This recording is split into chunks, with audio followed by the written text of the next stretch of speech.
Agnostic Front is actually a legendary, we can say that, hardcore band. And how do you consider yourself when you have a name, you're legendary, when you have contact with the new school hardcore bands? I feel honored. I feel.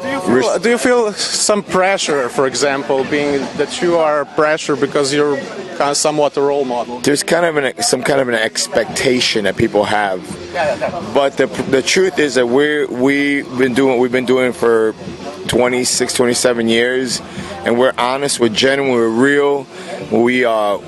We're a real band, so there's no costume or nothing to hide from. So when we do live is what we've been always doing forever. So our expectations are normal for us because we do what's natural for us. But people sometimes think this like superhero thing about us, But hey man, we just like to play hard, loud, fast, crazy, aggressive music. So, do you feel pressure over these expectations as a band when you're Well, when I'm writing songs, I do.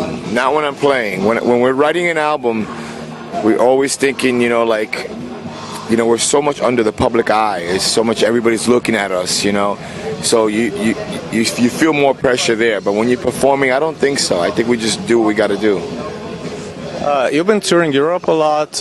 If you would, when you look at European hardcore scene compared to the New York hardcore scene, do you see any differences? Not really. There used to be differences years ago, but I think there's so much similarities that, only if they're speaking in their own native language, it'll be a difference. But musical-wise, contents, everybody's pretty much got it. So a hardcore gig in New York looks pretty much the same as a hardcore gig in Europe? I would say so. New York's, no. It could be a little bit more aggressive out there, I think. In New York? New York. How about, how's your contact with other hardcore bands that also have this status? Is there any rivalry? No, we have no rivalry with no bands that I know of. So we know so many people, so many bands, and like I said, we're real genuine people. I don't think anybody feels there's a reason for a rivalry, If you look at last 20 years of hardcore scene overall, how would you consider it? Are there any changes? What changes are?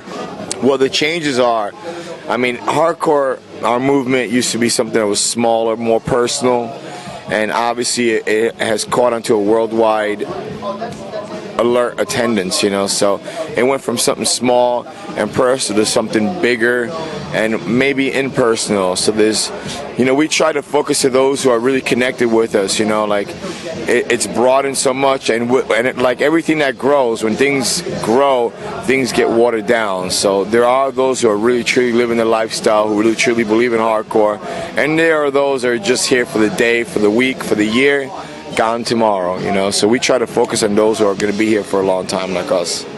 You mentioned the danger of getting watered down. Do you see that danger being present right now? Well, I don't see the danger. Hardcore is, in my years of me being a musician, playing with Agnostic Front, I've seen it's like a roller coaster ride. It goes up and down, up and down, up and down. But I think my lyrics, like Victim in Pain, our first album, somebody 100 years from now will listen to that record in some form of whatever digital thing they have 100 years from now and will feel the way I feel. So I think it's that's the difference with hardcore. It's very it touches inner more, it's a feeling, it's an aggression, it's a way of life. And I think when you listen to it, you feel, damn, I feel like this guy feels, and that is natural for years and years to come. So you think, would you consider hardcore scene being political? Somewhat. I always say I deal with social politics more than world politics. I'll touch on world politics, but it's more socially aware, social politics. How would you describe that social? Do unto others as others do unto you, pretty much, straight up. Treat people the way you want to be treated, respect, honor, stuff like that. It's just really the same codes.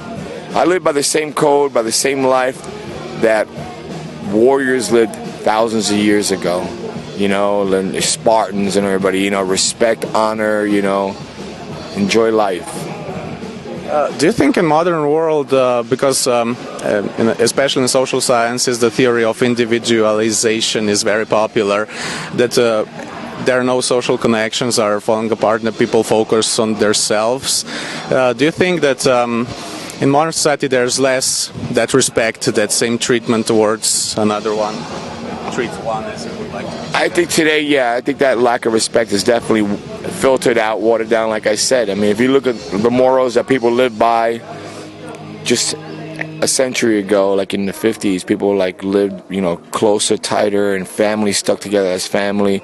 I mean, look at everything. Look at the divorce rate. Look at the rate of just people think they get into something and then they have many choices. Like shoes, for instance. When in the early 1900s, you only had one pair of shoe or two, maybe if you're lucky, for years. Now you could have as many as you want. Choices. So then all that just builds a different form of mentality. Instead of like, I have to work hard for these pair of shoes and I'm going to wear them till there's no sole. Now I'm going to, they're dirty, I'll go get another one. And that's what I mean, I like the old style, I'm old-fashioned. I love it. Let's talk just about the band Agnostic Front. What is in the near future for Agnostic Front? Well, on November 17th, we are going to re-release, after 25 years, our first album again on Bridge 9 Records. And on that same day, after 26 years, our first single will be released on Bridge 9 Records. Currently, we are writing material and getting ready to record an album for Nuclear Blast in January. We hope to record and touring the world. So, when will this, if you record in January, when will the album be released? Well, we're hoping for a late May release. And so then you gonna start another summer tour? Most likely, but it's I also have a new baby boy. He's 3 months old. I have my little 2-year-old daughter, so touring is not as heavily as it used to be because I want to spend time with my family. Yeah, we could. Now that you mentioned, how does being a world recognized artist, how does it affect your family life? My family life is my family life, and I put my family before everything. That's my life. My wife is my queen. She's my rock. She is the foundation of my family, and I have high respect for her and for my children. So I really focus on my family life, and I try to bring the same values I live by to my children. And my wife thinks just kind of we're the same mentality. We just want really good, strong foundations, and it's really weird because those same foundations that I use with my music is what I use in my family, and vice versa, So I learned something off of them to go back to my music, or for my music to go back to them. So it's pretty fucking cool.